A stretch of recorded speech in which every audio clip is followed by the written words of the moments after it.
सेतुबंद, तब्दीली दा पुल तशबीही पक्षों सच्चियां जित्तां दी नुमाइंदगी करदा है जो दुनियावी समुंदर नूं ढाऊ तो उसारू पासे नूं पार करन विच सहाई हुंदा है।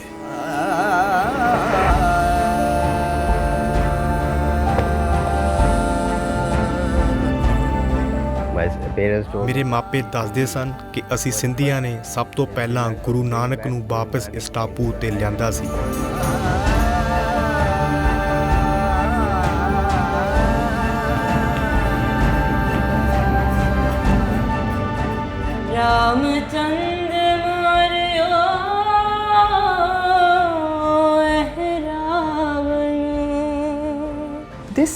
ਗੁਰੂ ਨਾਨਕ ਦੇਵ ਜੀ ਦੇ ਇਸ ਸ਼ਬਦ ਨੇ ਮੇਰੀ ਜਿਗਿਆਸਾ ਵਿੱਚ ਵਾਧਾ ਕੀਤਾ ਕਿ ਉਹ ਇੱਥੇ ਕਿਉਂ ਆਏ ਸਨ, ਉਹਨਾਂ ਦੀ ਭਾਲ ਕੀ ਸੀ। ਗੁਰੂ ਨਾਨਕ ਸੰਗਲਾ ਦੀਪ ਤੋਂ ਧਨੁਸ਼ਕੋਡੀ ਗਏ।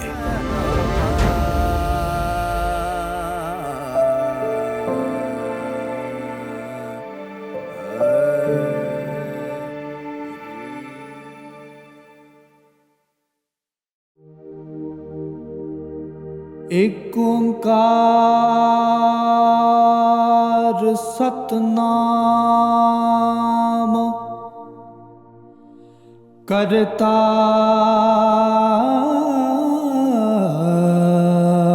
ਪੁਰਖ ਨਿਰਭਉ ਨਿਰਵੈਰ ਅਕਾਲ ਮੂਰਤ ਅਜੂਨੀ ਸਭੰ ਗੁਰ ਪ੍ਰਸਾਦ।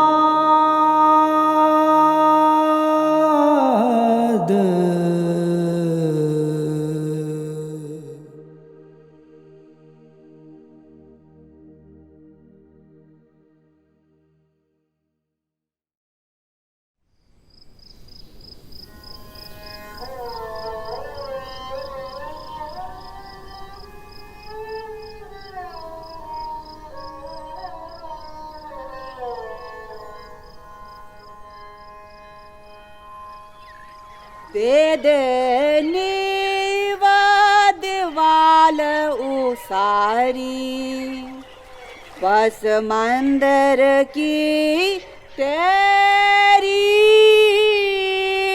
संच संचना देई किस ही अंध जान सब मेरी सोयन लंका सोयन माड़ी संपे के सेना केरी।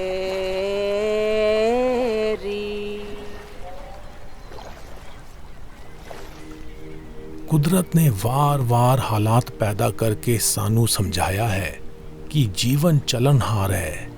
इखलाकी कहानियां ने सानू सब प्रजातियां दे एके ਅਤੇ ਬਾਹਮੀ ਤਾਲੁਕਾਤ ਨੂੰ ਹਲੀਮੀ ਨਾਲ ਕਬੂਲ ਕਰਨ ਦੀ ਸੇਧ ਦਿੱਤੀ ਹੈ, ਪਰ ਮਨੁੱਖ ਦਾ ਅੜੀਅਲ ਮਨ ਵਾਰ-ਵਾਰ ਮੈਂ ਅਤੇ ਮੇਰੇ ਦੇ ਝੇੜੇ ਵਿੱਚ ਫਸ ਜਾਂਦਾ ਹੈ।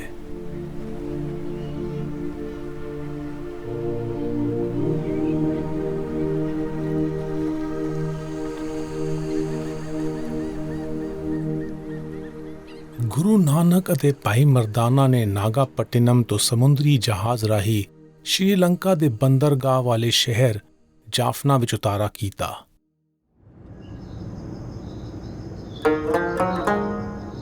ਮੌਜੂਦਾ ਦੌਰ ਵਿੱਚ ਸਿਆਸੀ ਕਾਰਨਾਂ ਕਰਕੇ ਸਮੁੰਦਰ ਰਾਹੀਂ ਸ਼੍ਰੀਲੰਕਾ ਤੋਂ ਇੰਡੀਆ ਦਾ ਸਫ਼ਰ ਨਾਮੁਮਕਿਨ ਹੈ।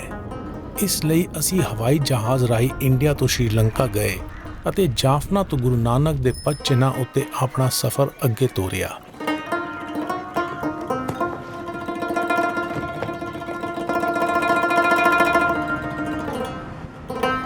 ਵਿਲਾਇਤ ਵਾਲੀ ਜਨਮ ਸਾਖੀ ਮੁਤਾਬਕ ਗੁਰੂ ਨਾਨਕ ਨੇ ਸ਼੍ਰੀਲੰਕਾ ਦੇ ਸਫ਼ਰ ਦੌਰਾਨ ਆਪਣਾ ਸਿਰ ਰੱਸੀਆਂ ਨਾਲ ਢੱਕਿਆ ਹੋਇਆ ਸੀ, ਪੈਰਾਂ ਵਿੱਚ ਖੜਾਵਾਂ ਸਨ ਅਤੇ ਮੱਥੇ ਉੱਤੇ ਸਿੰਦੂਰ ਦਾ ਤਿਲਕ ਲਗਾਇਆ ਹੋਇਆ ਸੀ। ਗੁਰੂ ਨਾਨਕ ਜਾਣ ਬੁੱਝ ਕੇ ਅਜਿਹਾ ਲਿਬਾਸ ਪਹਿਨਦੇ ਸਨ ਜਿਸ ਨਾਲ ਲੋਕਾਂ ਨੂੰ ਉਹਨਾਂ ਦੀ ਮਜ਼ਹਬੀ ਪਛਾਣ ਕਰਨਾ ਮੁਸ਼ਕਿਲ ਹੋਵੇ। ਸ਼ਾਇਦ ਇਸ ਨਾਲ ਲੋਕਾਂ ਵਿੱਚ ਜਗਿਆਸਾ ਜਾਗਦੀ ਹੋਵੇਗੀ ਅਤੇ ਉਹਨਾਂ ਲਈ ਵੱਖ-ਵੱਖ ਪਿਛੋਕੜ ਵਾਲੇ ਰੂਹਾਨੀਅਤ ਦੇ ਪਾਂਧਿਆਂ ਨਾਲ ਸੰਵਾਦ ਛੇੜਨਾ ਸੁਖਾਲਾ ਹੁੰਦਾ ਹੋਵੇ।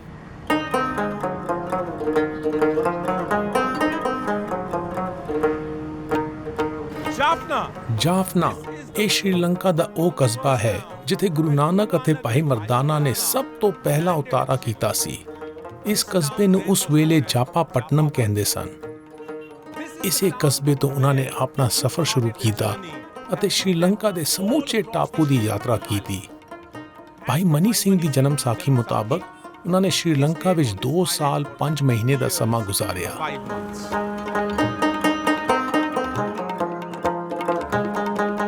ਸ਼੍ਰੀਲੰਕਾ ਵਿੱਚ ਉਤਾਰਾ ਕਰਨ ਲਈ ਵਰਤੀ ਗਈ ਬੰਦਰਗਾਹ ਦੇ ਸ਼ਹਿਰ ਜਾਫਨਾ ਵਿੱਚ ਗੁਰੂ ਨਾਨਕ ਦੇ ਆਉਣ ਦੀ ਕੋਈ ਯਾਦਗਾਰ ਨਹੀਂ ਹੈ।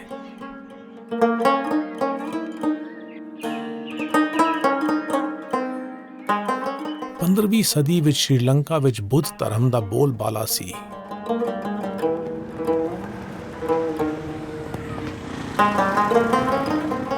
ਇਸ ਟਾਪੂ ਦੇ ਉੱਤਰੀ ਪੂਰਬੀ ਪਾਸੇ ਕੁਝ ਇਲਾਕਿਆਂ ਵਿੱਚ ਭਗਵਾਨ ਸ਼ਿਵ ਦੀ ਆਰਾਧਨਾ ਕਰਨ ਵਾਲੇ ਹਿੰਦੂ ਆਬਾਦ ਸਨ।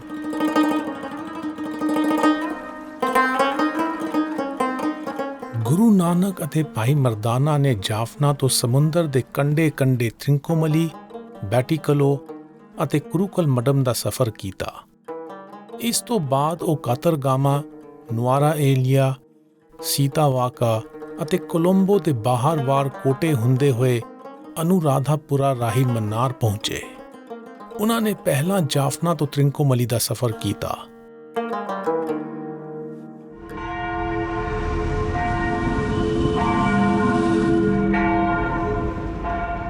ਅਸੀਂ ਗੁਰੂ ਨਾਨਕ ਦੇ ਪਦਚਿੰਨ੍ਹਾਂ ਉੱਤੇ ਜਾਫਨਾ ਤੋਂ ਪੂਰਬੀ ਸਾਹਿਲ ਉੱਤੇ ਤ੍ਰਿੰਕੋਮਲੀ ਜਾ ਰਹੇ ਹਾਂ।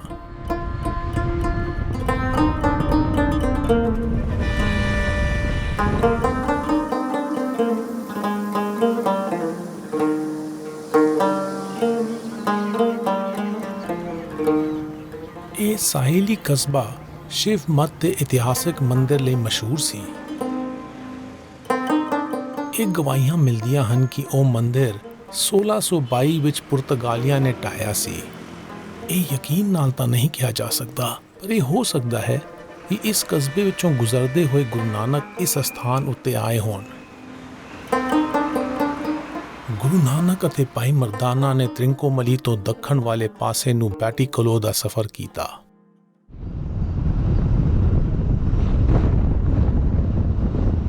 ਅਸੀਂ ਗੁਰੂ ਨਾਨਕ ਦੇ ਪਦਚਿੰਨ੍ਹਾਂ ਉੱਤੇ ਤ੍ਰਿੰਕੋਮਲੀ ਤੋਂ ਸਮੁੰਦਰ ਦੇ ਕਿਨਾਰੇ ਦੱਖਣ ਵਾਲੇ ਪਾਸੇ ਨੂੰ ਸਾਹਿਲੀ ਸ਼ਹਿਰ ਬੈਟੀਕਲੋ ਜਾ ਰਹੇ ਹਾਂ। ਇਸ ਸ਼ਹਿਰ ਨੂੰ 15ਵੀਂ ਸਦੀ ਵਿੱਚ ਮਾਟੀਆ ਕਲਮ ਕਹਿੰਦੇ ਸਨ।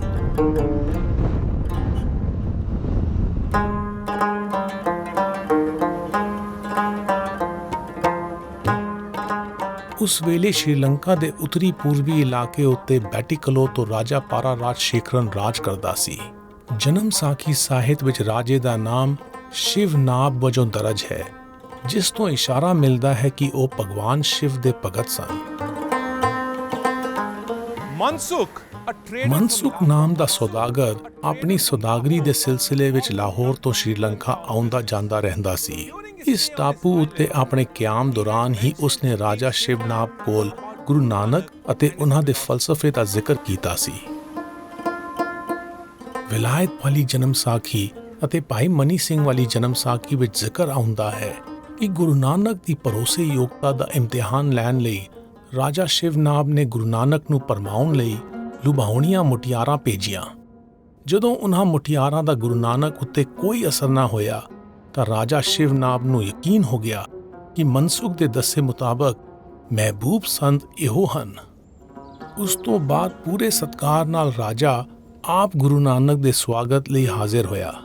ਗੁਰੂ ਨਾਨਕ ਦੇ ਨਿਰਾਲੇ ਲਿਬਾਸ ਨੂੰ ਦੇਖ ਕੇ ਸ਼ਿਵਨਾਭ ਦੇ ਮਨ ਵਿੱਚ ਜਗਿਆਸਾ ਹੋਈ ਤਾਂ ਉਸਨੇ ਪੁੱਛਿਆ ਕਿ ਉਹ ਜੋਗੀ ਹਨ ਜਾਂ ਪੰਡਿਤ ਅਤੇ ਉਹਨਾਂ ਦੀ ਜਾਤ ਕਿਹੜੀ ਹੈ। ਰਾਜੇ ਦੀ ਰੂਹਾਨੀ ਸੋਚ ਨੂੰ ਝੰਜੋੜਾ ਦੇਣ ਲਈ ਗੁਰੂ ਨਾਨਕ ਨੇ ਉਸ ਦੀ ਸਮਾਜਿਕ ਦਰਜਾਬੰਦੀ ਨਾਲ ਜੁੜੀ ਪੁੱਛ ਦੇ ਜਵਾਬ ਵਿੱਚ ਖਿਆਲ ਉਕਸਾਉਣ ਵਾਲੇ ਸਵਾਲ ਕੀਤੇ। ਜੋਗੀ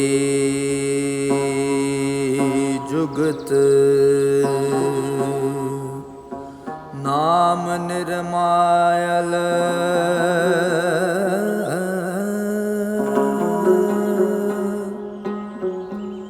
ਤਾਂ ਕੈ ਮੈਲ ਨ ਰਾਤੀ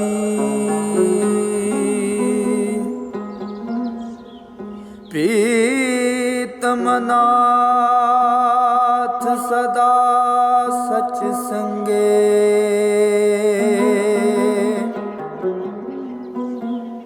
ਜਨਮ ਮਰਨ ਗਤ ਬੀਤੀ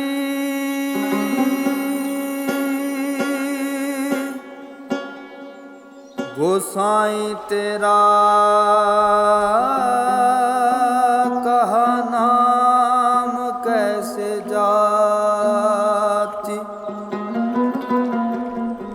जहाँ तो भीतर महल बुलावे पूछो बात निरंती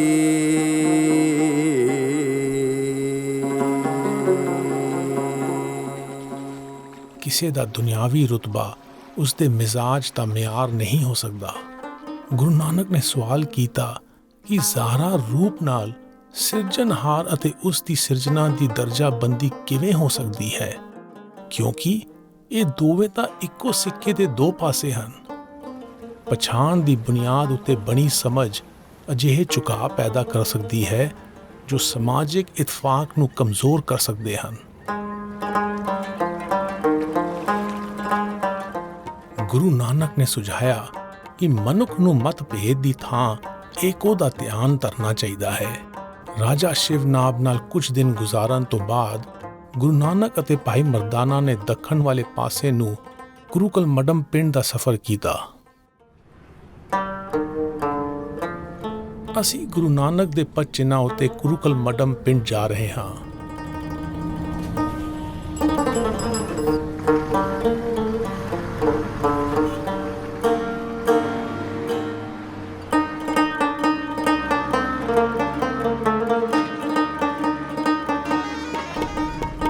ਸਫ਼ਰ ਮਨੁੱਖ ਨੂੰ ਅਜਿਹੇ ਮੌਕੇ ਮੁਹੱਈਆ ਕਰਦਾ ਹੈ ਜੋ ਉਸ ਦੇ ਸਕੂਨ ਦੇ ਘੇਰੇ ਤੋਂ ਬਾਹਰ ਹੁੰਦੇ ਹਨ।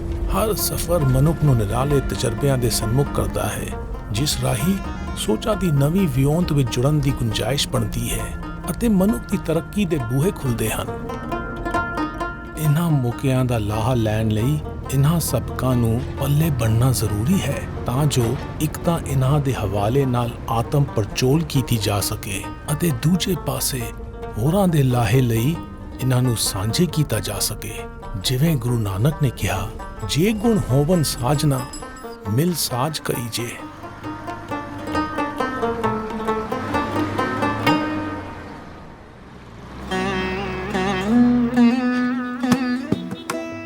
ਬਸ ਤੇ ਇਸ ਸੰਵਾਦ ਰੱਤੇ ਅਤੇ ਵਿਚਾਰ ਰੱਤੇ ਸਫ਼ਰ ਤੋਂ ਬਾਅਦ ਅਸੀਂ ਪੈਦਲ ਪੁਰਸਕੂਨ ਪਿੰਡ ਕੁਰੂਕਲ ਮੱਡਮ ਜਾ ਰਹੇ ਹਾਂ।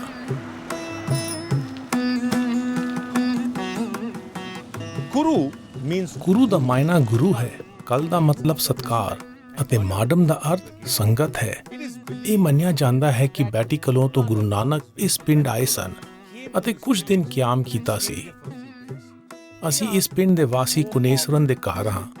ਅਸੀਂ ਉਹਨਾਂ ਨੂੰ ਮਿਲ ਕੇ ਪਤਾ ਕਰਾਂਗੇ ਕਿ ਗੁਰੂ ਨਾਨਕ ਦੇ ਇਸ ਪਿੰਡ ਆਉਣ ਨਾਲ ਜੁੜੀਆਂ ਕਿਸ ਤਰ੍ਹਾਂ ਦੀਆਂ ਯਾਦਾਂ ਮੌਜੂਦਾ ਦੌਰ ਤੱਕ ਪਹੁੰਚੀਆਂ ਹਨ।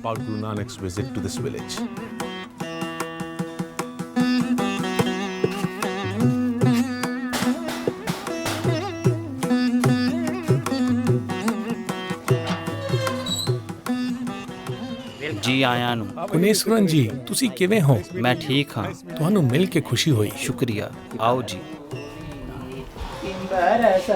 ಬರಿಗಿ ಪಲಗಾಲು ಎಂದನ್ನುಯಿರ್ ಕಾದರವು ತರುವಾಯೇ தம்பிதனக்காகவன தனையோனே தந்தை வலத்தான ਰੁਟਕை ਤਣੀਓਨੇ। ਉਹਨਾਂ ਦੇ ਪਰਿਵਾਰ ਨਾਲ ਇਬਾਦਤ ਵਿੱਚ ਸ਼ਾਮਿਲ ਹੋ ਕੇ ਅਸੀਂ ਤਹਿ ਦਿਲੋਂ ਖੁਸ਼ ਹਾਂ। ਇਹ ਬਾ ਕਮਾਲ ਤਜਰਬਾ ਹੈ।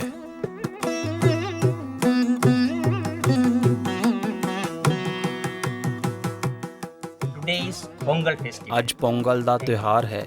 ਅਸੀਂ ਸੂਰਜ ਦਾ ਸ਼ੁਕਰਾਨਾ ਕਰਦੇ ਹਾਂ ਅਤੇ ਇਸ ਨਾਲ ਉਤਰਾਇਣ ਸ਼ੁਰੂ ਹੁੰਦਾ ਹੈ। ਅਸੀਂ ਸੂਰਜ ਦਾ ਸਤਿਕਾਰ ਕਰਦੇ ਹਾਂ। ਰਿਸਪੈਕਟ ਹੈ।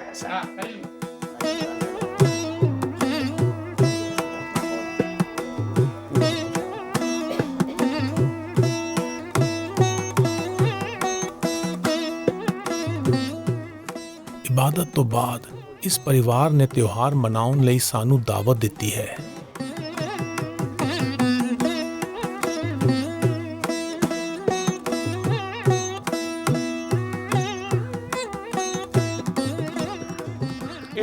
ਕੁਨੀਸਵਰਨ ਅਤੇ ਉਸ ਦੇ ਪਰਿਵਾਰ ਨਾਲ ਇਬਾਦਤ ਤੋਂ ਬਾਅਦ ਉਹਨਾਂ ਦੀ ਦਾਵਤ ਦਾ ਪ੍ਰਸ਼ਾਦ ਰੂਹ ਨੂੰ ਸਕੂਨ ਦੇਣ ਵਾਲਾ ਹੈ।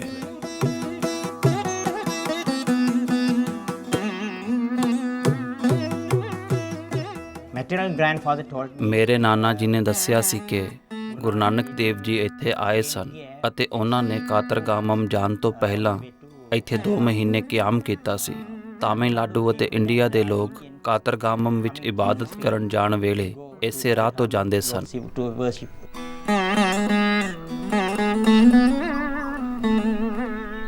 ਕੁਨੀਸਵਰਨ ਸਾਨੂੰ ਕੁਰੂਕਲ ਮਡਮ ਦੇ ਇਤਿਹਾਸਕ ਸੈਲਈ ਕਾਤਰਗਾਮਾ ਮੰਦਿਰ ਲੈ ਕੇ ਗਏ। ਸਦੀਆਂ ਤੱਕ ਸ਼੍ਰੀਲੰਕਾ ਦੇ ਦੱਖਣ ਵਾਲੇ ਪਾਸੇ ਵਸੇ ਕਾਤਰਗਾਮਾ ਸ਼ਹਿਰ ਨੂੰ ਜਾਣ ਵਾਲੇ ਜ਼ਿਆਰਤੀ ਇਸ ਮੰਦਿਰ ਵਿੱਚ ਪੜਾਅ ਕਰਦੇ ਸਨ।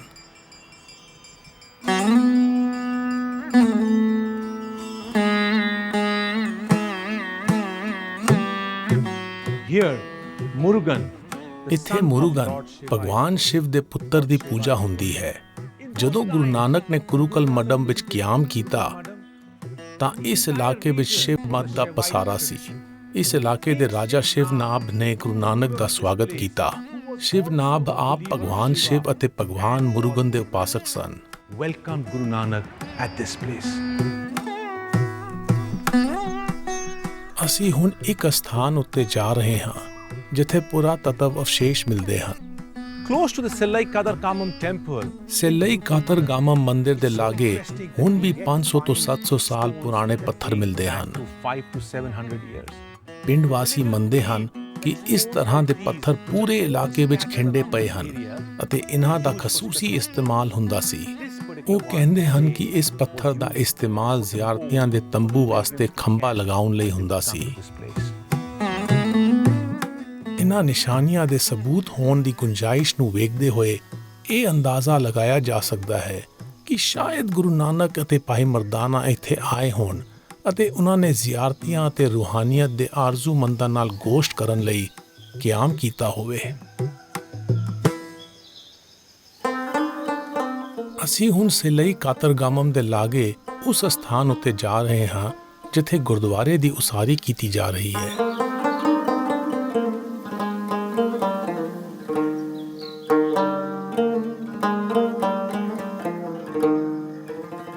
Along the east coast of Sri Lanka ਦੇ ਪੂਰਬੀ ਤੱਟ ਉੱਤੇ ਕੋਈ ਸਿੱਖ ਆਬਾਦੀ ਨਹੀਂ ਹੈ। ਇਹ ਦਿਲ ਨੂੰ ਛੂ ਜਾਣ ਵਾਲੀ ਗੱਲ ਹੈ ਕਿ ਕੁਰੂਕਲ ਮੱਡਮ ਵਿੱਚ ਗੁਰੂ ਨਾਨਕ ਦੇ ਆਉਣ ਦੀ ਯਾਦ ਵਿੱਚ ਸਿੱਖਾਂ ਅਤੇ ਕੋਲੰਬੋ ਵਿੱਚ ਵਸਦੇ ਪੰਜਾਬੀ ਹਿੰਦੂਆਂ ਦੇ ਸਾਂਝੇ ਉਪਰਾਲਿਆਂ ਨਾਲ ਇਹ ਗੁਰਦੁਆਰਾ ਬਣ ਰਿਹਾ ਹੈ। ਸ਼੍ਰੀਲੰਕਾ ਦੇ ਮੁਕਾਮੀ ਤਾਮਿਲ ਇਸ ਸਥਾਨ ਦੀ ਸੇਵਾ ਸੰਭਾਲ ਕਰਦੇ ਹਨ। I'm here with Sudarshan. ਮੈਂ ਇੱਥੇ ਸੁਦਰਸ਼ਨ ਨਾਲ ਹਾਂ ਜੋ ਸ਼੍ਰੀਲੰਕਾ ਦੇ ਤਾਮਿਲ ਹਨ ਅਤੇ ਗੁਰੂ ਨਾਨਕ ਦੇ ਇੱਥੇ ਆਉਣ ਦੀ ਯਾਦਗਾਰ ਵਜੋਂ ਬਣਾਏ ਜਾ ਰਹੇ ਗੁਰਦੁਆਰੇ ਦੀ ਉਸਾਰੀ ਦੀ ਦੇਖਭਾਲ ਕਰ ਰਹੇ ਹਨ। ਗੁਰੂ ਨਾਨਕ ਅਤੇ ਭਾਈ ਮਰਦਾਨਾ ਨੇ ਕੁਰੂਕਲ ਮੱਡਮ ਤੋਂ ਸ਼੍ਰੀਲੰਕਾ ਵਿੱਚ ਦੱਖਣ ਵਾਲੇ ਪਾਸੇ ਨੂੰ ਕਾਤਰਗਾਮਾ ਦਾ ਸਫ਼ਰ ਕੀਤਾ।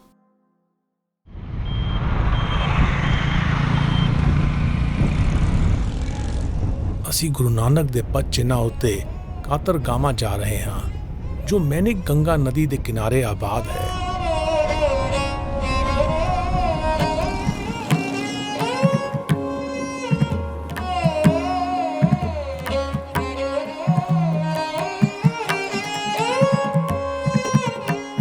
ਇਹ ਕਸਬਾ ਜ਼ਿਆਰਤੀਆਂ ਲਈ ਮੁਕੱਦਸ ਸਥਾਨ ਹੈ ਕਿਉਂਕਿ ਇਹ ਹਿੰਦੂਆਂ, ਬੋਧੀਆਂ ਅਤੇ ਸ਼੍ਰੀਲੰਕਾ ਦੇ ਮੂਲ ਵਾਸੀ ਵੇਦਾ ਲੋਕਾਂ ਲਈ ਪਵਿੱਤਰ ਸਥਾਨ ਹੈ।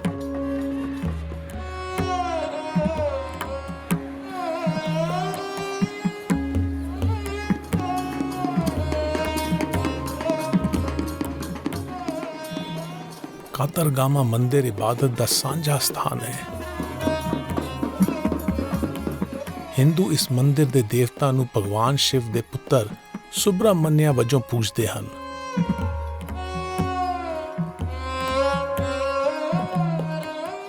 ਬੋਧੀ ਇਸ ਇਮਾਰਤ ਵਿੱਚ ਖੜੇ ਬਿਰਖ ਨੂੰ ਬੋਧੀ ਬਿਰਖ ਮੰਨਦੇ ਹਨ ਅਤੇ ਮੰਨਿਆ ਜਾਂਦਾ ਹੈ ਕਿ ਇਹ ਬਿਰਖ ਬੋਧੀਆਂ ਨੇ 3 ਸਦੀ ਵਿੱਚ ਲਗਾਇਆ ਸੀ। ਇਹ ਵੀ ਮੰਨਿਆ ਜਾਂਦਾ ਹੈ ਕਿ ਮਹਾਤਮਾ ਬੁੱਧ ਨੇ ਇਸ ਸਥਾਨ ਨੂੰ ਪਵਿੱਤਰ ਕੀਤਾ ਸੀ। ਮੂਲ ਵਾਸੀ ਵੇਦਾ ਲੋਕਾਂ ਦਾ ਮੰਨਣਾ ਹੈ ਕਿ ਇਸ ਮੰਦਿਰ ਦਾ ਦੇਵਤਾ ਮੁਹਾਫਿਜ਼ ਫਰਿਸ਼ਤਾ ਹੈ।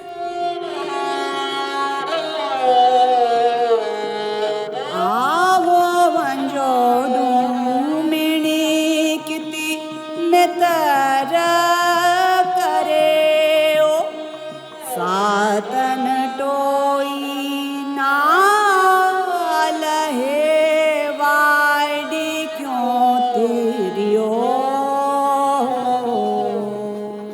ਇਹ ਦਿਲਚਸਪ ਹੈ ਕਿ ਕਾਤਰਗਾਮਾ ਮੰਦਿਰ ਵਿੱਚ 3 ਵੱਖਰੀਆਂ ਮਨੋਤਾਂ ਵਾਲੇ ਸ਼ਰਧਾਲੂ ਇਬਾਦਤ ਕਰਦੇ ਹਨ। ਇੱਕੋ ਇਮਾਰਤ ਵਿੱਚ ਮਨੁੱਖਾ ਮਨ ਨੇ ਇੱਕ ਨੂੰ ਦੂਜੇ ਤੋਂ ਵਿਛੋੜ ਰੱਖਿਆ ਹੈ। ਮੈਂ ਮਨੁੱਖਾ ਮਨ ਦੇ ਇਸ ਸਿਧਰੇਪਣ ਨੂੰ ਸਵਾਲ ਕਰਦਾ ਹਾਂ ਕਿ ਉਹ ਦ્વੈਤ ਦਾ ਦੁੱਖ ਚੱਲਦਾ ਹੈ ਅਤੇ ਇਤਫਾਕ ਦੀ ਖੁਸ਼ੀ ਨੂੰ ਨਜ਼ਰ ਅੰਦਾਜ਼ ਕਰਦਾ ਹੈ। ਗੁਰੂ ਨਾਨਕ ਨੇ ਕਿਹਾ ਹੈ ਕਿ ਦ્વੈਤ ਬੇਚੈਨੀ ਦਾ ਕਾਰਨ ਹੈ। ਗੁਰੂ ਨਾਨਕ ਅਤੇ ਭਾਈ ਮਰਦਾਨਾ ਨੇ ਕਾਤਰਗਾਮਾ ਤੋਂ ਉੱਤਰ ਵਾਲੇ ਪਾਸੇ ਨੂੰ ਸਫ਼ਰ ਕੀਤਾ ਅਤੇ ਨੁਆਰਾ ਏਲੀਆ ਜਾਣ ਲਈ ਪਹਾੜੀ ਰਾਹ ਉੱਤੇ ਚੜ੍ਹਾਈ ਸ਼ੁਰੂ ਕੀਤੀ। ਗੁਰੂ ਨਾਨਕ ਦੇ ਪਦ ਚਿੰਨ੍ਹਾਂ ਉੱਤੇ ਅਸੀਂ ਮਨਮੋਹਕ ਨਜ਼ਾਰਿਆਂ ਵਾਲੇ ਸ਼ਹਿਰ ਨੁਆਰਾ ਏਲੀਆ ਜਾ ਰਹੇ ਹਾਂ।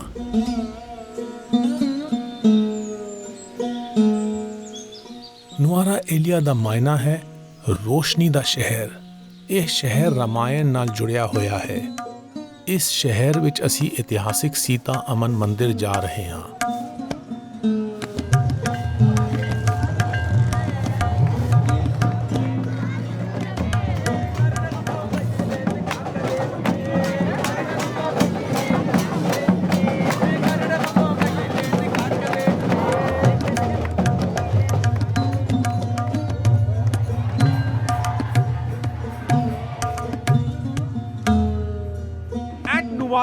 ਨੁਆਰਾ ਏਲੀਆ ਵਿੱਚ ਇਸ ਥਾਂ ਉੱਤੇ ਰਾਵਣ ਨੇ ਸੀਤਾ ਨੂੰ ਨਜ਼ਰਬੰਦ ਰੱਖਿਆ ਸੀ।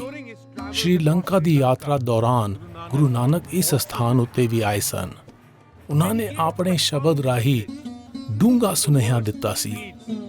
ਸੀਤਾ ਲਕਮਨ ਵਿਛੜ ਗਿਆ, ਰੋਵੇ ਧੈਸਰ ਲੰਕ ਗਵਾਏ। ਇਸ ਸੁਨੇਹੇ ਦਾ ਮਾਇਨਾ ਸਾਫ਼ ਸੀ ਕਿ ਮਹਾਨ ਜੀਆਂ ਨੂੰ ਵੀ ਆਪਣੇ ਕਰਮਾਂ ਦਾ ਕੀਤਾ ਮਿਲਣਾ ਹੈ। ਅਮਲਾਂ ਦੇ ਨਾਲ ਜੁੜੇ ਇਰਾਦੇ ਸਭ ਤੋਂ ਅਹਿਮ ਹਨ। That is the most paramount.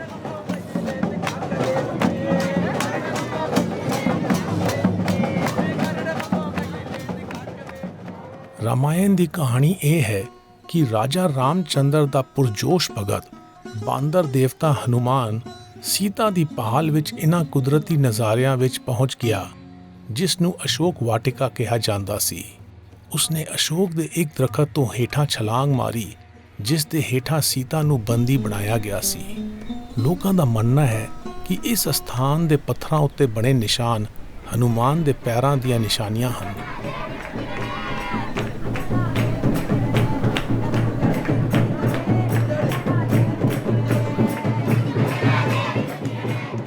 Ramchandra Mario Ravan,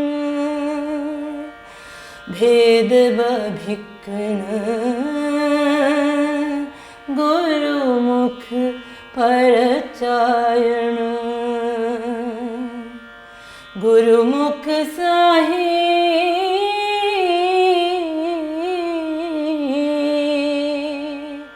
Pahan तारे, गुरुमुख को 33 उधारे। ਗੁਰੂ ਨਾਨਕ ਨੇ ਅਯੋਧਿਆ ਦੇ ਰਾਜਾ ਰਾਮਚੰਦਰ ਦੀ ਸ਼੍ਰੀਲੰਕਾ ਦੇ ਰਾਜਾ ਰਾਵਣ ਉੱਤੇ ਜਿੱਤ ਨੂੰ ਮਨੁੱਖ ਅੰਦਰ ਚੱਲ ਰਹੀ ਨੇਕੀ ਅਤੇ ਬਦੀ ਦੀ ਲੜਾਈ ਦੀ ਤਸ਼ਬੀਹ ਵਜੋਂ ਇਸਤੇਮਾਲ ਕੀਤਾ ਹੈ।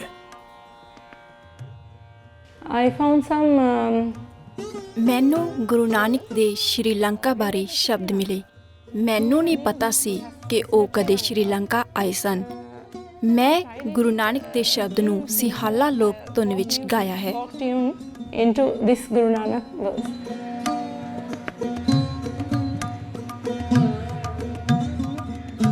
ਗੁਰੂ ਨਾਨਕ ਅਤੇ ਭਾਈ ਮਰਦਾਨਾ ਨੇ ਨੁਆਰਾ ਏਲੀਆ ਤੋਂ ਸੀਤਾ ਵਾਕਾ ਦਾ ਸਫ਼ਰ ਕੀਤਾ, ਜਿਸ ਨੂੰ ਹੁਣ ਅਬਿਸਾ ਵੇਲਾ ਕਹਿੰਦੇ ਹਨ।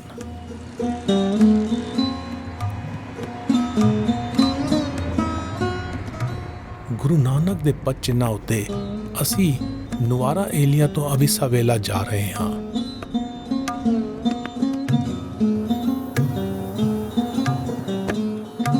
ਦੱਸਿਆ ਜਾਂਦਾ ਹੈ ਕਿ ਰਾਮਚੰਦਰ ਦੀ ਪਤਨੀ ਸੀਤਾ ਦੇ ਨਾਮ ਉੱਤੇ ਇਸ ਸ਼ਹਿਰ ਦਾ ਨਾਮ ਸੀਤਾ ਵਾਕਾ ਰੱਖਿਆ ਗਿਆ ਸੀ, ਕਿਉਂਕਿ ਬੰਦੀ ਬਣਾਉਣ ਤੋਂ ਬਾਅਦ ਰਾਵਣ ਨੇ ਉਹਨਾਂ ਨੂੰ ਇੱਥੇ ਵੀ ਰੱਖਿਆ ਸੀ। ਵਿਕਾਸ ਦੀ ਤਰਕੀਬ ਅਤੇ ਸ਼ਹਿਰ ਦੇ ਬਦਲ ਰਹੇ ਨਾਵਾਂ ਨਾਲ ਮੈਨੂੰ ਅਹਿਸਾਸ ਹੁੰਦਾ ਹੈ ਕਿ ਸਾਡੀ ਹੋਂਦ ਕਿੰਨੀ ਨਾਜ਼ੁਕ ਤੰਦ ਨਾਲ ਬੰਨੀ ਹੋਈ ਹੈ। ਗੁਰੂ ਨਾਨਕ ਨੇ ਫਰਮਾਇਆ ਕਿ ਸਭ ਕੁਝ ਗਤੀ ਵਿੱਚ ਹੈ ਅਤੇ ਸਿਰਫ ਸਾਡੀ ਹੋਂਦ ਨੂੰ ਰੁਸ਼ਨਾਉਣ ਵਾਲੀ ਤਾਕਤ ਹੀ ਸਥਾਈ ਹੈ। ਆਦ ਅਨੀਲ ਅਨਾਦ ਅਨਾਹਤ ਜੁਗ ਜੁਗ ਏਕੋ ਵੇਸ। ਗੁਰੂ ਨਾਨਕ ਅਤੇ ਭਾਈ ਮਰਦਾਨਾ ਨੇ ਅਵਿਸਾ ਵੇਲਾ ਤੋਂ ਕੋਟੇ ਦਾ ਸਫ਼ਰ ਕੀਤਾ, ਜੋ ਹੁਣ ਸ਼੍ਰੀਲੰਕਾ ਦੀ ਰਾਜਧਾਨੀ ਕੋਲੰਬੋ ਦਾ ਹਿੱਸਾ ਹੈ।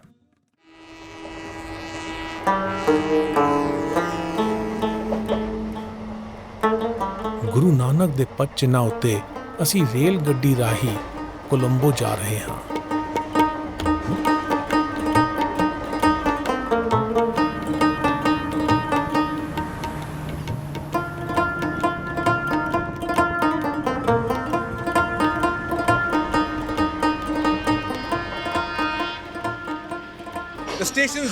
ਇਸ ਸਟੇਸ਼ਨ ਦਾ ਨਾਮ ਮਾਰਾਦਾਨਾ ਹੈ। ਇਹ ਨਾਮ ਮੇਰੇ ਮਨ ਵਿੱਚ ਜਗਿਆਸਾ ਜਗਾਉਂਦਾ ਹੈ। ਇਹ ਨਾਮ ਗੁਰੂ ਨਾਨਕ ਦੀਆਂ ਉਦਾਸੀਆਂ ਦੌਰਾਨ ਤਾਂ ਉਮਰ ਉਹਨਾਂ ਦੇ ਸੰਗੀ ਰਹੇ ਭਾਈ ਮਰਦਾਨਾ ਦੇ ਨਾਮ ਨਾਲ ਮੇਲ ਖਾਂਦਾ ਹੈ। ਜਨਮ ਸਾਖੀਆਂ ਵਿੱਚ ਗੁਰੂ ਨਾਨਕ ਦੇ ਸੰਗੀ ਰਬਾਬੀ ਭਾਈ ਮਰਦਾਨਾ ਦੀ ਪੇਸ਼ਕਾਰੀ ਉਹਨਾਂ ਦੇ ਦਰਪੇਸ਼ ਔਕੜਾਂ ਦੇ ਹਵਾਲੇ ਨਾਲ ਹੋਈ ਹੈ।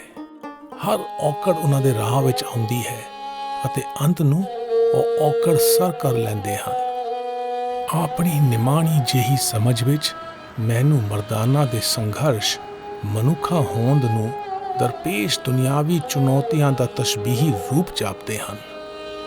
ਗੁਰਮੁਖ ਅਲਪਤ ਲੈ ਕਦੇ ਨਾ ਲਾਗੇ ਸਦਾ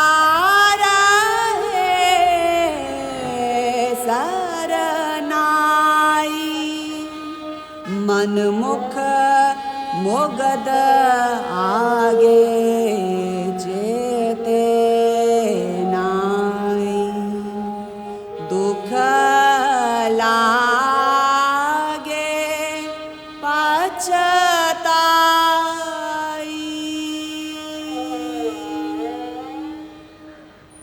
ਰੂਹਾਨੀਅਤ ਦਾ ਪਾਂਧੀ ਹਨੇਰੇ ਨੂੰ ਰੋਸ਼ਨੀ ਨਾਲ ਚਾਕ ਕਰਕੇ ਆਪਣੇ ਗਿਆਨ ਵਿੱਚ ਵਧਾਰੇ ਦਾ ਆਰਜ਼ੂਮੰਦ ਹੈ। ਮਰਦਾਨੇ ਦੀ ਜ਼ਿੰਦਗੀ ਰੂਹਾਨੀ ਝੁਕਾਅ ਵਾਲੇ ਗੁਰਮੁਖ ਦੀ ਮਿਸਾਲੀ ਜ਼ਿੰਦਗੀ ਹੈ।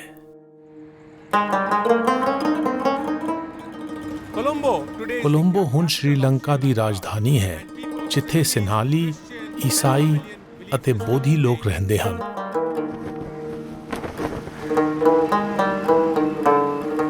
ਗੁਰੂ ਨਾਨਕ ਦੇ ਦੌਰ ਵਿੱਚ ਸ਼੍ਰੀਲੰਕਾ ਦੇ ਟਾਪੂ ਦੇ ਪੱਛਮੀ ਪਾਸੇ ਬੁਨਿਆਦੀ ਤੌਰ ਉੱਤੇ ਬੁੱਧ ਧਰਮ ਦਾ ਪਸਾਰਾ ਸੀ।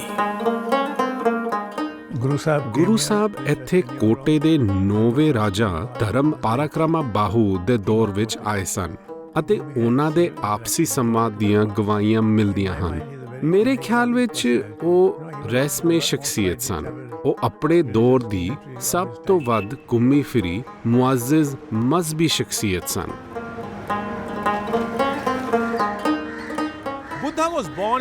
ਬੁੱਧ ਦਾ ਜਨਮ ਇੰਡੀਆ ਵਿੱਚ ਹੋਇਆ ਸੀ ਅਤੇ ਈਸਾ ਤੋਂ ਪਹਿਲਾਂ ਬੁੱਧ ਮਤ ਸ਼੍ਰੀਲੰਕਾ ਵਿੱਚ ਪਹੁੰਚ ਗਿਆ ਸੀ। ਬੁੱਧ ਨੇ ਤਰਸ ਜ਼ਿੰਦਗੀ ਬਾਰੇ ਸਿੱਖਿਆਵਾਂ ਦਿੱਤੀਆਂ। ਉਹਨਾਂ ਨੇ ਰੱਬ ਦੀ ਹੋਂਦ ਜਾਂ ਅਣਹੋਂਦ ਬਾਰੇ ਕੋਈ ਫੈਸਲਾ ਨਹੀਂ ਦਿੱਤਾ।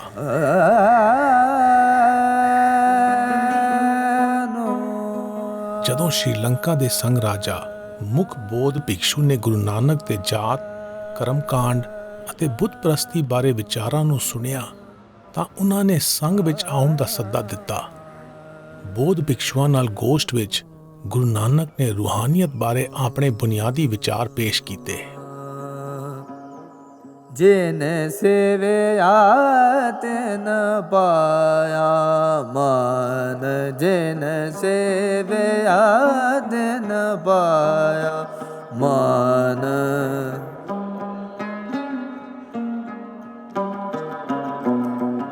ਨਾਨਕ ਗਾਵੀਐ ਗੁਣ ਨਿਧਾਨ,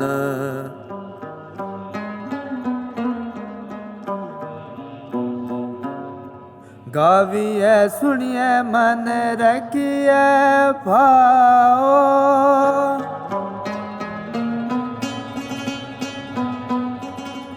ਦੁਖ ਪਰ ਹਰ ਸੁਖ ਕਰ ਲੈ ਜਾਏ।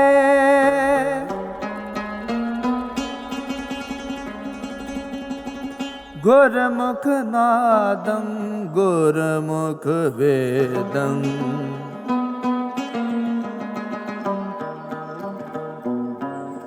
ਗੁਰਮੁਖ ਰਹਿਆ ਸਮਾਈ। ਜਿਨ ਸੇਵਿਆ ਤਿਨ ਪਾਇਆ ਮਾਨ, ਪਾਇਆ ਮਾਨ। ਕੋਈ ਕਿਸੇ ਰਾਹ ਉੱਤੇ ਜਾਣ ਦਾ ਫੈਸਲਾ ਕਰ ਲਵੇ, ਪਰ ਹਰ ਫਲਸਫੇ ਵਿੱਚ ਇਖਲਾਕ ਦੀਆਂ ਜੜ੍ਹਾਂ ਇੱਕੋ ਜਿਹੀਆਂ ਡੂੰਘੀਆਂ ਲੱਗੀਆਂ ਹੋਈਆਂ ਹਨ। ਗੁਰੂ ਨਾਨਕ ਨੇ ਫਰਮਾਇਆ ਕਿ ਆਪਣੇ ਅੰਦਰ ਅਤੇ ਦੂਜਿਆਂ ਨੂੰ ਰੁਸ਼ਨਾਉਣ ਦੇ ਇਰਾਦਿਆਂ ਨੂੰ ਇਲਾਹੀ ਵਿਵੇਕ ਅਤੇ ਏਕੇ ਦੇ ਫਲ ਲੱਗਦੇ ਹਨ।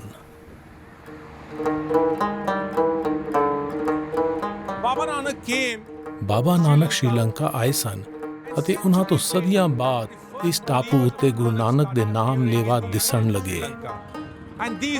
ਪਹਿਲਾਂ ਪਾਕਿਸਤਾਨ ਦੇ ਇਲਾਕੇ ਵਿੱਚੋਂ ਸਿੰਧੀ ਆਏ ਸਨ ਅਤੇ 1947 ਤੋਂ ਬਾਅਦ ਪਿਛਲੇ 7 ਦਹਾਕਿਆਂ ਦੌਰਾਨ ਬਹੁਤ ਸਾਰੇ ਪੰਜਾਬੀ ਆਏ ਹਨ। ਕੋਲੰਬੋ ਦੀ ਨਾਨਕ ਨਾਮ ਲੇਵਾ ਸੰਗਤ ਬੁਨਿਆਦੀ ਤੌਰ ਉੱਤੇ ਇਹਨਾਂ 2 ਬਰਾਦਰੀਆਂ ਵਿੱਚੋਂ ਹੈ। ਅਸੀਂ ਸ਼੍ਰੀਲੰਕਾ ਦੀ ਸਿੰਧੀ ਐਸੋਸੀਏਸ਼ਨ ਦੇ ਸਥਾਨ ਉੱਤੇ ਜਾ ਰਹੇ ਹਾਂ, ਜੋ ਇਬਾਦਤ ਦੀ ਸਾਂਝੀ ਥਾਂ ਹੈ। ਇਹਨਾਂ ਦੇ ਵਸੀਹ ਮਜ਼ਹਬੀ ਦਸਤੂਰ ਵਿੱਚ ਗੁਰੂ ਨਾਨਕ ਦੀ ਅਨਿੱਖੜਵੀਂ ਥਾਂ ਹੈ।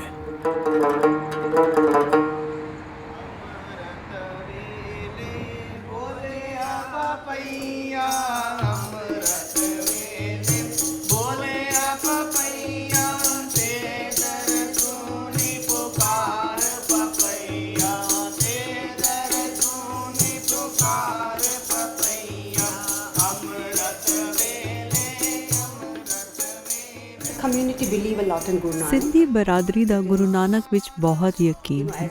ਤੁਸੀਂ ਜਾਣਦੇ ਹੋ ਕਿ ਅਸੀਂ ਪਾਕਿਸਤਾਨ ਤੋਂ ਹਾਂ। ਨਾਨਕ ਇਹਨਾਂ ਦੇ ਵਿੱਚ ਸਮਾਏ ਹਨ। ਇਹ ਇਹਨਾਂ ਦਾ ਮਜ਼ਹਬੀ ਅਕੀਦਾ ਹੈ। ਇਹ ਦੂਜੇ ਦੇਵਤਿਆਂ ਦੇ ਦਸਤੂਰ ਨਿਭਾਉਂਦੇ ਹਨ ਅਤੇ ਗੁਰੂ ਨਾਨਕ ਨੂੰ ਵੀ ਮੰਨਦੇ ਹਨ। ਮੇਰਾ ਪਾਲਣ ਪੋਸ਼ਣ ਅਜਿਹੇ ਪਰਿਵਾਰ ਵਿੱਚ ਹੋਇਆ ਹੈ ਜਿੱਥੇ ਹਰ ਖੁਸ਼ੀ ਗਮੀ ਦੇ ਮੌਕੇ ਸ਼ੁਕਰਾਨੇ ਵਜੋਂ ਅਖੰਡ ਪਾਠ ਕੀਤਾ ਜਾਂਦਾ ਹੈ। ਹਰ ਐਤਵਾਰ ਅਸੀਂ ਆਸਾ ਦੀ ਵਾਰ ਦਾ ਗਾਇਨ ਕਰਦੇ ਹਾਂ। ਇਹ ਸਾਲਾਨਾ ਦਸਤੂਰ ਹੈ। ਅਸੀਂ ਸੁਖਮਨੀ ਸਾਹਿਬ ਦੀਆਂ ਪੌੜੀਆਂ ਪੜ੍ਹਦੇ ਹਾਂ, ਜਪ ਸਾਹਿਬ ਦੀਆਂ 5 ਪੌੜੀਆਂ ਪੜ੍ਹਦੇ ਹਾਂ, ਅਸੀਂ ਆਨੰਦ ਸਾਹਿਬ ਦਾ ਪਾਠ ਕਰਦੇ ਹਾਂ, ਅਸੀਂ ਆਰਤੀ ਅਤੇ ਅਰਦਾਸ ਕਰਕੇ ਵਾਕ ਲੈਂਦੇ ਹਾਂ। बारी खा, नानक हंसा आदमी बड़े जाम पुरजा। मेरा दानन दिल सोच, मोहब्बते मंतन बसाई, सच साह बंदे मोच। श्री वाहिगुरु जी का खालसा, श्री वाहिगुरु जी की फतेह। सतनाम सतनाम सतनाम जी। नमस्ते नमस्ते सत श्री अकाल। मैं महाराज कमलेश भारद्वाज हाँ। ਉਂਝ ਤਾਂ ਮੈਂ ਸਿੰਧੀ ਬ੍ਰਾਹਮਣ ਹਾਂ, ਪਰ ਮੈਂ ਜਦੋਂ ਤੋਂ ਸ੍ਰੀਲੰਕਾ ਵਿੱਚ ਆਇਆ ਹਾਂ ਤਾਂ ਮੈਂ ਦੇਖਿਆ ਕਿ ਇੱਥੇ ਸਾਰੇ ਦੇਵਤਿਆਂ ਦਾ ਮੰਦਿਰ ਹੈ, ਉਸਕੇ ਨਾਲ ਵੇਦ ਵੀ ਹਨ। ਮੈਂ ਦੇਖਿਆ ਕਿ ਨਾਲ ਹੀ ਗੁਰਦੁਆਰਾ ਵੀ ਹੈ। ਮੈਂ ਪਹਿਲਾਂ ਕਦੇ ਨਹੀਂ ਦੇਖਿਆ ਸੀ ਕਿ ਮੰਦਿਰ ਵਿੱਚ ਗੁਰਦੁਆਰਾ ਵੀ ਹੁੰਦਾ ਹੈ। ਮੈਂ ਇੱਥੇ ਆਇਆ ਤਾਂ ਮੈਨੂੰ ਬਹੁਤ ਚੰਗਾ ਲੱਗਿਆ। ਇੱਥੇ ਮੈਨੂੰ ਗੁਰੂ ਗ੍ਰੰਥ ਸਾਹਿਬ ਮਿਲੇ। ਇਸ ਤੋਂ ਪਹਿਲਾਂ ਮੈਨੂੰ ਗੁਰੂ ਨਾਨਕ ਬਾਰੇ ਇੰਨੀ ਜਾਣਕਾਰੀ ਨਹੀਂ ਸੀ। ਅਸੀਂ ਗੁਰੂ ਨਾਨਕ ਦੇ ਗ੍ਰੰਥ ਨੂੰ ਪੜ੍ਹਦੇ ਗਏ। ਜਿਉਂ-ਜਿਉਂ ਪੜ੍ਹਦੇ ਗਏ ਤਿਉਂ-ਤਿਉਂ ਦਿਲਚਸਪੀ ਵਧਦੀ ਗਈ। ਹਰ ਧਰਮ ਵਿੱਚ ਬੇਗਰਜ਼ ਸੇਵਾ ਨੂੰ ਸਭ ਤੋਂ ਵੱਡਾ ਦਰਸਾਇਆ ਗਿਆ ਹੈ। ਗੁਰੂ ਨਾਨਕ ਦੇਵ ਜੀ ਦਾ ਇਹੋ ਸੁਨੇਹਾ ਹੈ ਕਿ ਸੇਵਾ ਕਰੋ। ਸ਼੍ਰੀਲੰਕਾ ਦੇ ਹਰ ਸਿੰਧੀ ਘਰ ਵਿੱਚ ਗੁਰੂ ਗ੍ਰੰਥ ਹੈ। ਗੁਰੂ ਗ੍ਰੰਥ ਦੇ ਨਾਲ ਗੀਤਾ ਵੀ ਹੈ। ਗੁਰੂ ਦਾ ਵੀ ਸਤਿਕਾਰ ਹੈ ਅਤੇ ਗੀਤਾ ਦਾ ਵੀ ਸਤਿਕਾਰ ਹੈ। ਹਰ ਸਿੰਧੀ ਘਰ ਵਿੱਚ ਗੁਰੂ ਗ੍ਰੰਥ ਹੈ। ਮੇਰੇ ਮਾਪੇ ਦੱਸਦੇ ਸਨ ਕਿ ਅਸੀਂ ਸਿੰਧੀਆਂ ਨੇ ਸਭ ਤੋਂ ਪਹਿਲਾਂ ਗੁਰੂ ਨਾਨਕ ਨੂੰ ਵਾਪਸ ਇਸ ਟਾਪੂ ਉੱਤੇ ਲਿਆਂਦਾ ਸੀ। ਹਾਲਾਂਕਿ ਉਹਨਾਂ ਨੇ ਸਦੀਆਂ ਪਹਿਲਾਂ ਇਸ ਮੁਲਕ ਦੀ ਯਾਤਰਾ ਕੀਤੀ ਸੀ, ਪਰ ਅਸੀਂ ਮਾਣ ਕਰਦੇ ਹਾਂ ਕਿ ਅਸੀਂ ਗੁਰੂ ਨਾਨਕ ਦੀਆਂ ਸਿੱਖਿਆਵਾਂ ਨੂੰ ਕੋਲੰਬੋ ਸ਼੍ਰੀਲੰਕਾ ਵਿੱਚ ਮੁੜ ਬਹਾਲ ਕੀਤਾ। नमस्ते। नमस्ते, क्या नाम है आपका? आप जी का नाम की है? कविता। कविता जी, आप जी की उम्र कितनी है? घणे साले जी हैं? हम 70 के जास्ती होंगी, 75, 76। ओके, बड़ी है। ये तुसी की पढ़ रहे हो? जब से पढ़ते हैं एक ओंकार सतगुरु प्रसाद करता पुरखो निर्भव नरवे अकाल पूरत अजूनी साहब गुरु प्रसाद जपो आद सच जुगाद सच है भी सच नानक होसी भी सच। This is the Asadi Vaad in the Sindhi ਇਹ script. ਸਿੰਧੀ ਲਿਪੀ ਵਿੱਚ ਛਪੀ ਹੋਈ ਆਸਾ ਕੀ ਵਾਰ ਪੜ੍ਹ ਰਹੇ ਹਨ।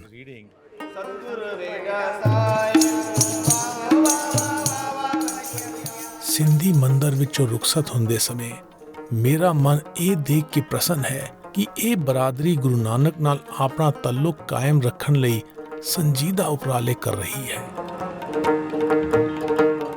ਅਸੀਂ ਹੁਣ ਕੋਲੰਬੋ ਦੇ ਗੁਰਦੁਆਰੇ ਜਾ ਰਹੇ ਹਾਂ।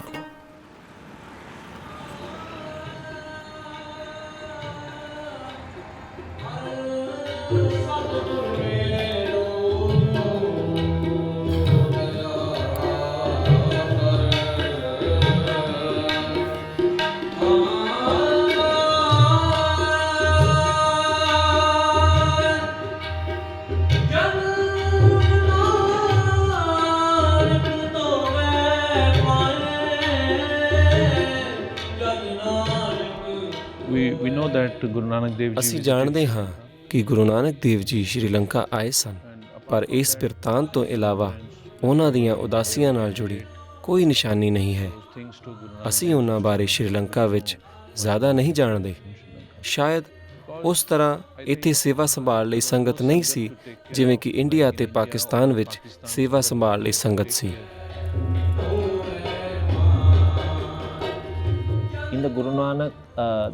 ਗੁਰੂ ਨਾਨਕ ਦਰਬਾਰ ਵਿੱਚ ਲੋਕ ਇੱਕ ਦੂਜੇ ਨਾਲ ਇੰਨਾ ਪਿਆਰ ਕਰਦੇ ਹਨ ਕਿ ਦਰਬਾਰ ਵਿੱਚ ਸਭ ਨੂੰ ਇੱਕ ਹੋਣ ਦਾ ਅਹਿਸਾਸ ਹੁੰਦਾ ਹੈ।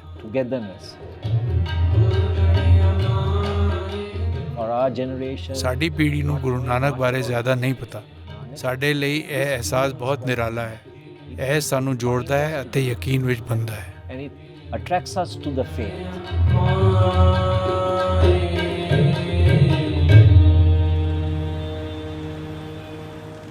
ਅਸੀਂ ਗੁਰੂ ਨਾਨਕ ਦੀ ਸ਼੍ਰੀਲੰਕਾ ਦੀ ਉਦਾਸੀ ਬਾਰੇ ਹੋਰ ਜਾਣਨ ਲਈ ਆਰਤਿਕਾ ਅਰੋੜਾ ਦੇ ਘਰ ਜਾ ਰਹੇ ਹਾਂ। I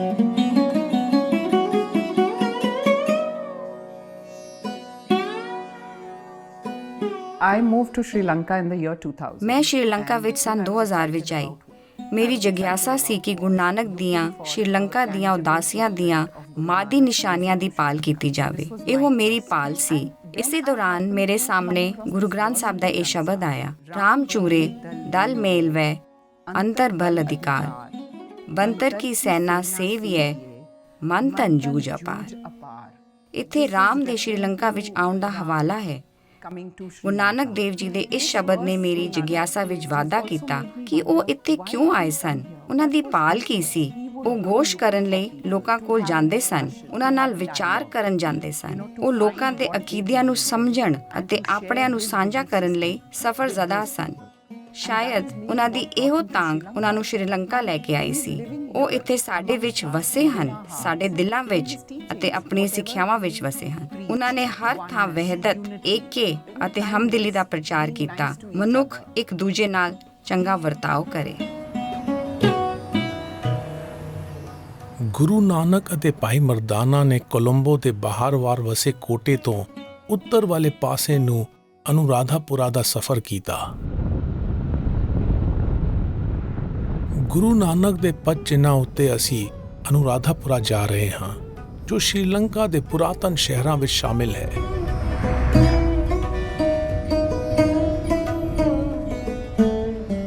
ਅਨੁਰਾਧਾਪੁਰਾ ਸਿੰਹਾਲੀ ਸੱਭਿਅਤਾ ਦੇ ਖੰਡਰਾਂ ਨੂੰ ਚੰਗੀ ਤਰ੍ਹਾਂ ਸੰਭਾਲਣ ਲਈ ਪੂਰੀ ਦੁਨੀਆ ਵਿੱਚ ਮਸ਼ਹੂਰ ਹੈ। ਗੁਰੂ ਨਾਨਕ ਦੇ ਦੌਰ ਵਿੱਚ ਇਹ ਥੇਰਾਵਾਦ ਬੁੱਧ ਮਤ ਦਾ ਮਰਕਜ਼ ਸੀ।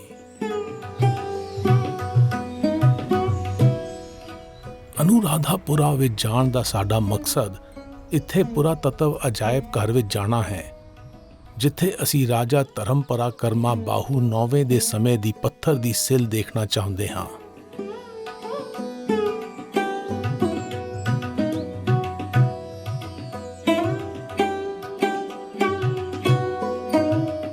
ਹਾਲੀਆ ਦੌਰ ਵਿੱਚ ਕਈ ਸਿੱਖ ਲੇਖਕਾਂ ਨੇ ਦਾਅਵਾ ਕੀਤਾ ਹੈ ਕਿ ਪੱਥਰ ਦੀ ਸਿਲ ਨੰਬਰ M111 ਉੱਤੇ ਨਾਨਕ ਆਚਾਰਿਆ ਉਕਰਿਆ ਹੋਇਆ ਹੈ। ਅਸੀਂ ਅਨੁਰਾਧਾਪੁਰਾ ਵਿੱਚ ਪੁਰਾਤਤਵ ਅਜਾਇਬ ਘਰ ਦੀ ਮੁਖੀ ਦੀਪਾਲੀ ਨੂੰ ਉਹਨਾਂ ਦੇ ਦਫ਼ਤਰ ਵਿੱਚ ਮਿਲੇ। ਉਹਨਾਂ ਦੇ ਦਫ਼ਤਰ ਵਿੱਚ ਪਹਿਲਾਂ ਅਸੀਂ ਇਸ ਸਿਲ ਦੀ ਇਬਾਰਤ ਬਾਰੇ ਪੜਤਾਲ ਕੀਤੀ।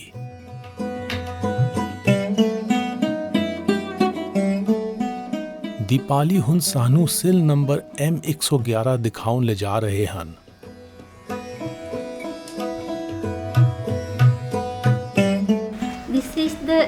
ਇਹ ਸਿਲਾ ਲੇਖ ਨੰਬਰ M111 ਹੈ। ਦੀਪਾਲੀ ਜੀ, ਇਸ ਸਿਲ ਉੱਤੇ ਕੁਝ ਪੜ੍ਹਿਆ ਨਹੀਂ ਜਾਂਦਾ, ਪਰ ਕੁਝ ਧੁੰਦਲੀ ਜਿਹੀ ਇਬਾਰਤ ਹੈ। ਅਸੀਂ ਕੁਝ ਨਹੀਂ ਪੜ੍ਹ ਸਕਦੇ। ਕੀ ਇਹ ਪਹਿਲਾਂ ਤੋਂ ਹੀ ਅਜਿਹੀ ਸੀ? ਜੀ। ਇਹ ਦਿਲਚਸਪ ਹੈ ਕਿ ਕੁਝ ਲੇਖ ਦਾਅਵਾ ਕਰਦੇ ਹਨ ਕਿ ਇਸ ਸਿਲ ਉੱਤੇ ਗੁਰੂ ਨਾਨਕ ਆਚਾਰਿਆ ਲਿਖਿਆ ਹੋਇਆ ਹੈ। ਜਦੋਂ ਮੈਂ ਇਸ ਨੂੰ ਦੇਖ ਰਿਹਾ ਹਾਂ ਤਾਂ ਇਸ ਉੱਤੇ ਪੜ੍ਹਨ ਵਾਲਾ ਕੁਝ ਨਹੀਂ ਹੈ, ਅਤੇ ਤੁਸੀਂ ਕਹਿ ਰਹੇ ਹੋ ਕਿ ਅਜਾਇਬ ਘਰ ਵਿੱਚ ਅਜਿਹਾ ਕੁਝ ਨਹੀਂ ਹੈ। ਤੁਸੀਂ ਦੱਸ ਰਹੇ ਹੋ ਕਿ ਜਦੋਂ ਇਹ ਸਿਲ ਅਜਾਇਬ ਘਰ ਵਿੱਚ ਆਈ ਸੀ ਤਾਂ ਇਸ ਉੱਤੇ ਕੁਝ ਲਿਖਿਆ ਹੋਇਆ ਨਹੀਂ ਸੀ। ਨਹੀਂ।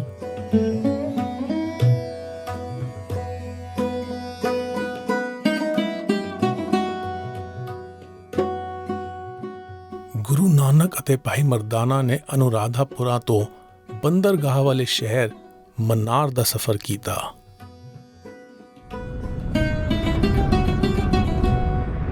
ਗੁਰੂ ਨਾਨਕ ਦੇ ਪਦ ਚਿੰਨ੍ਹਾਂ ਉੱਤੇ ਅਸੀਂ ਅਨੁਰਾਧਾਪੁਰਾ ਤੋਂ ਮਨਾਰ ਜਾ ਰਹੇ ਹਾਂ।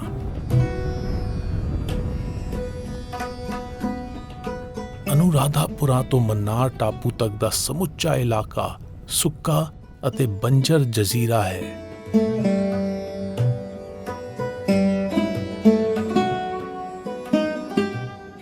ਇਸ ਇਲਾਕੇ ਵਿੱਚ ਇੱਕ ਦੁੱਧਾਧਾਰੀ ਜਾਨਵਰ ਸੁਨਹਿਰੀ ਸਿਆਰ ਮਿਲਦਾ ਹੈ, ਜਿਹੜਾ ਝੁੰਡਾਂ ਵਿੱਚ ਫਿਰਦਾ ਹੈ।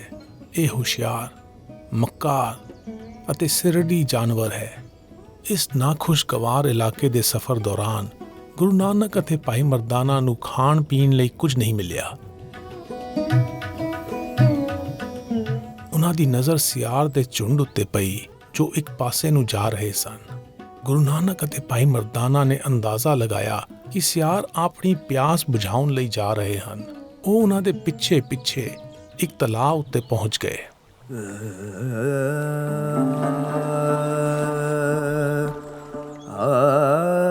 ਗਿਆਨ ਇੰਦਰੀਆਂ ਗੌਰ ਕਰਨ ਅਤੇ ਜਜ਼ਬ ਕਰਨ ਲਈ ਬਣੀਆਂ ਹਨ। ਇਹਨਾਂ ਇੰਦਰੀਆਂ ਵਿੱਚ ਕੁਦਰਤ ਦੇ ਇਸ਼ਾਰਿਆਂ ਦੀ ਥਾਂ ਪਾਉਣ ਅਤੇ ਉਹਨਾਂ ਤੋਂ ਅਗਵਾਈ ਲੈਣ ਦੀ ਸ਼ਕਤੀ ਹੈ।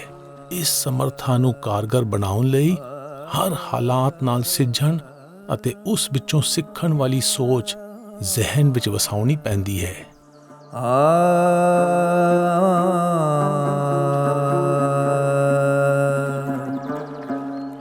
ਆਪੇ ਮਾਛੀ ਮਛਲੀ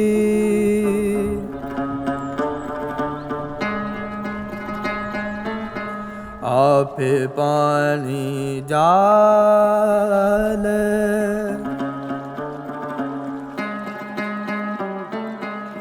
ਆਪੇ ਜਾਲ ਮਣ ਕੜਾ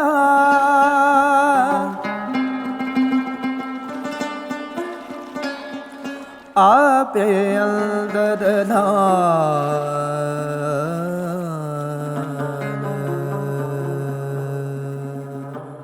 ਗੁਰੂ ਨਾਨਕ ਨੇ ਫਰਮਾਇਆ ਕਿ ਸਿਰਜਣਹਾਰ ਨੇ ਵਡੇਰੇ ਮਕਸਦ ਦਾ ਧਿਆਨ ਧਰ ਕੇ ਹਰ ਹਾਲਾਤ ਅਤੇ ਉਹਨਾਂ ਦੇ ਸਿੱਟਿਆਂ ਦੀ ਵਿਉਂਤਬੰਦੀ ਕੀਤੀ ਹੈ।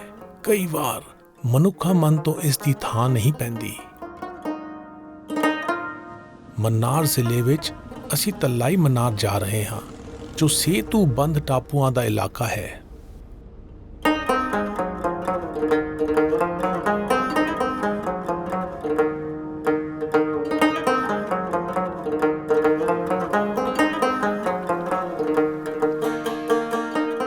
ਸੇਤੂ ਬੰਦ ਨੂੰ ਰਾਮ ਸੇਤੂ ਜਾਂ ਐਡਮਜ਼ ਬ੍ਰਿਜ ਵੀ ਕਿਹਾ ਜਾਂਦਾ ਹੈ, ਜੋ ਟਾਪੂਆਂ ਦੀ ਲੜੀ ਹੈ।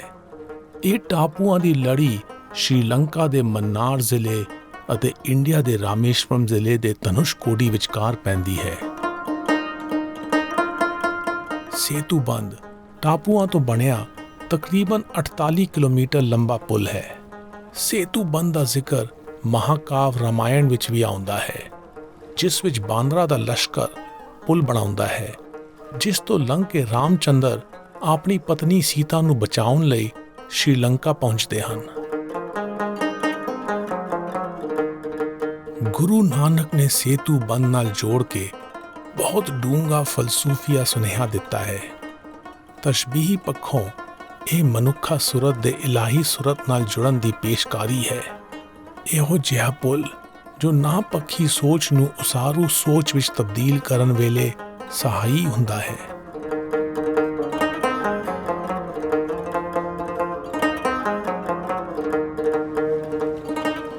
ਗੁਰੂ ਨਾਨਕ ਅਤੇ ਭਾਈ ਮਰਦਾਨਾ ਨੇ ਸ਼੍ਰੀਲੰਕਾ ਵਿੱਚ ਮੰਨਾਰ ਤੋਂ ਕਿਸ਼ਤੀ ਰਾਹੀਂ ਇੰਡੀਆ ਵਿੱਚ ਧਨੁਸ਼ਕੋਡੀ ਦਾ ਸਫ਼ਰ ਕੀਤਾ। ਗੁਰਮੁਖ ਬਾਂਧਿਓ ਸੇਤ ਬਿਦਾਤੈ ਲੰਕਾ ਲੂਟੀ